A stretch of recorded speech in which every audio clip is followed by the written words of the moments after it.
அஸ்ஸலாமு அலைக்கும் வரஹ்மத்துல்லாஹி வபரகாத்துஹு.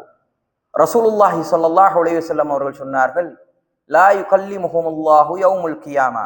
நாளை அல்லாஹ் தஆலா மறுமையிலே சிலரோடு பேச மாட்டான். வலா யன்லுரு இலைஹிம், அவர்களை பார்க்க மாட்டான். வலா யுஸக்கீஹிம், அவர்களை தூய்மை செய்ய மாட்டான். வலஹும் அதாபுன் அலீம், அவர்களுக்கு கடுமையான வேதனை இருக்குகின்றது என்பதாக ரசூலுல்லாஹி ஸல்லல்லாஹு அலைஹி வஸல்லம் அவர்கள் 12 நபர்களை பார்த்து சொன்னார்கள். அதில் ஒருவர் தான் பெருமை அடிக்கக்கூடிய ஏழை. ஒருவன் எதற்காக பெருமை அடிக்க வேண்டும்? கண்ணியமான அல்லாஹ்வின் நல்லடியார்களே, பெருமை அடிக்குகின்றார்கள். இன்றைய காலகட்டத்தில் நாம் பார்க்கலாம், ஏழைகளாக இருக்கக்கூடிய மக்களே இன்றைக்கு தங்களை பெருமை அடிக்கக்கூடிய ஒரு சூழ்நிலையை நாம் பார்க்கின்றோம். எந்த அளவிற்கு என்று சொன்னால், ஒரு பணக்காரர் இருக்குகின்றார், ஒரு செல்வந்தர் இருக்குகின்றார், அவருக்கு அல்லாஹ் எதை கொடுத்திருக்குகின்றானோ அதை வெளியே காட்டுவது அது அவருடைய பெருமை கிடையாது.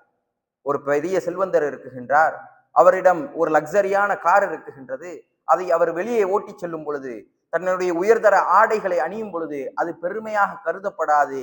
தன்னுடைய நிஅமத்தை, அல்லாஹ் எதை அவருக்கு நிஅமத்தாக, எதை அவருக்கு அருளாக கொடுத்தானோ அதை வெளிப்படுத்துவது அவருக்கு பெருமை கிடையாது. எது பெருமை? ஒரு ஏழை தன்னிடம் இல்லாத ஒரு விஷயத்தை, அல்லாஹ் எதை அவருக்கு அருளாக கொடுக்கவில்லையோ அதை கடனை வாங்கி, தன்னுடைய பொருளாதாரத்திற்கு மிஞ்சிய ஒரு விஷயத்தை கடனை வாங்கி, வட்டிக்கு வாங்கி, இன்றைக்கு பார்க்கலாம் ஏழை குடும்பத்தில் இருக்கக்கூடிய குழந்தைகள், ஏழை குடும்பத்தில் இருக்கக்கூடிய சிறுவர்கள் டியூக் போன்ற உயர்தர வாகனங்களை கடனுக்காகவும் தன்னுடைய பொருளாதாரத்தை மிஞ்சிய ஒரு செலவாக வாங்கி அதை மக்களுக்கு மத்தியிலே ஓட்டி செல்வதை பெருமையாக கருதுகின்றார்கள்.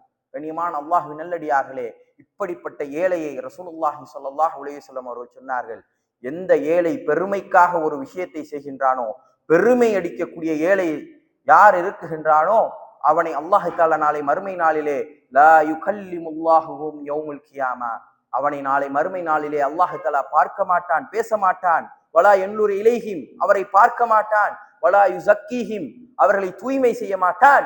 வலஹும் அதாபுன் அலீம், அவர்களுக்கு கடுமையான வேதனை இருக்குகின்றது என்பதாக ரசூலுல்லாஹி ஸல்லல்லாஹு அலைஹி வஸல்லம் அவர்கள் சொன்னார்கள்.